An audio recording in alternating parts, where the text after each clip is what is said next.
If you haven't realized it yet, being normal is no longer enough.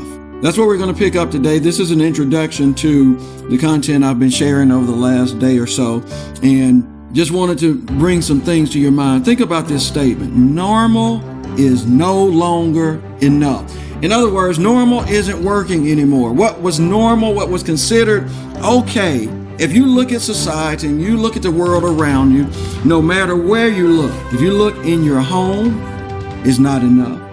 Look in your personal life, it's not enough. On your job, in your career, in your college education, in your high school education, in your grade school education. In sports, it's not enough. In spirituality, church can't be average anymore because it's not enough. Your interactions with others, the government, what society is doing. I remember when President Obama was running as a candidate for the presidency of the United States of America. He couldn't do it the same old way everyone else did it in the past. He had to use social media networks and tools that had never been used before. He had to come up with ways that were different from what happened in previous times because normal wasn't going to get him in. Normal is just not enough. In your relationship, no one wants to have a normal significant other, normal marriage, a normal relationship, a normal partner, normal dating. They don't want anything that's normal. They want their pictures to be spectacular. When people see their Facebook post about their life, they want what's spectacular. So this brings up a few thought-provoking questions. Question number one. How did I become ordinary in the first place? What happened to me that made normals rest on my shoulders? What made me be just like everyone else in the middle, and I found myself in the middle of the pack? What made me normal? How did ordinary, average, just like everyone else, happen to me in the first place? Question number two.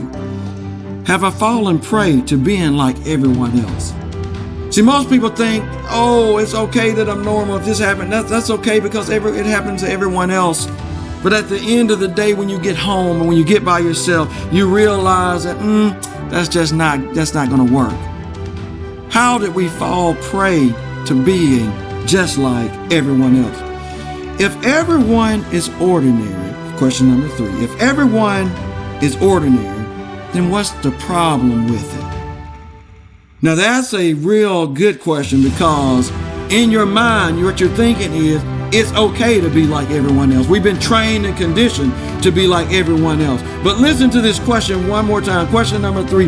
If everyone is ordinary, then what's the problem with it? See, that's what made me write this content. That's what put this message of being no longer common in my heart, because it's one of those things that sneaks up on you, or you find yourself trapped in and you don't know it. You're a slave to normal and you just don't know it. Listen to these words. Listen to these words. These are words I like to say and repeat to audiences like you because they register. Normal, average, ordinary, common, like my friends, like my coworkers, like my colleagues, like my family, like my church, like others around me. Listen to these words.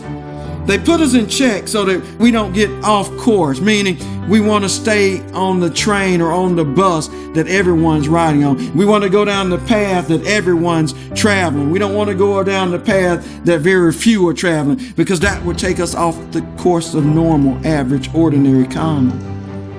In fact, the first most critical years of your life, you're being conditioned to be like everyone else. Listen to this quote I wrote. The educational system, run by people just like you, wants a society that makes everyone appear to be the same. Now look at this. Go to public schools. You look at the students and they all look identical almost. They're getting to the point where they wear uniforms and they dress alike, and they walk in single file lines, and they eat lunch the same way. They gotta have the same items in their book bags. They gotta have lockers that can't be uniquely identified. It's like prison. Ordinary is like a prison. Go to any prison and watch what happens to the prisoners. They eat at the same time. They dress the same. They take baths the same way. Their cells are pretty much the same. They're in the same system, so to speak. Their world is built around sameness. And see, that's where we find the problem. Why would anyone want to be average? Why would anyone want to live a life just like everyone else? Why would anyone want to go down this path or this course? Let me move on. There is no one on the planet that wants to be less than anyone in their circle. So if I put you in a group of people, here's what happens. You don't want to be at the tail end, but normal will say, I'll be okay with just sitting here in the middle. You'd rather be at the top, but if you can't be at the top or be first in the class, let me just be somewhere in the middle so that I'm not the least of the pack. No one wants to be at the bottom of anyone's list. Even if your last name starts with the letter Z, you don't want to be there. You don't want to fall last, but you'll settle for being average. Listen to this.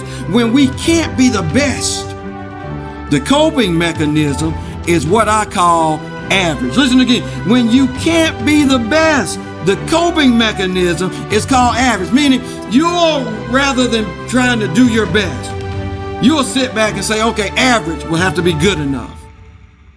You know, in this world, we really fight to be different, but ordinary, normal, average has caught us by the tail and keeps pulling us down. When we get ready to stand out, our average, ordinary friends will start to pull us back. That's what I call the involuntary fight to be different. You're trying to be a little different. You're trying to be you who's been created to be unique, unlike anyone else, but yet your friends, the places that you work, the places where you went to school, they keep tugging at you to be just like everyone else. We have made average, par, and common the default excuse for not being more. Our default excuse so that we don't have to be great, so that we don't have to stand out, so that we don't have to be the best that we can be is called common, par, average. Well, I'm here to tell you today that you can let go of being average. You can let go of being just like everyone else. You can let go of that default excuse. Stop making excuses to be yourself. You are made to be great. You were created to be a gift to this society. Average means I might not be the best, but I'm certainly not the worst, and I'm okay with that. Well, I don't want you to be okay with being average, because average, normal, it is not good enough.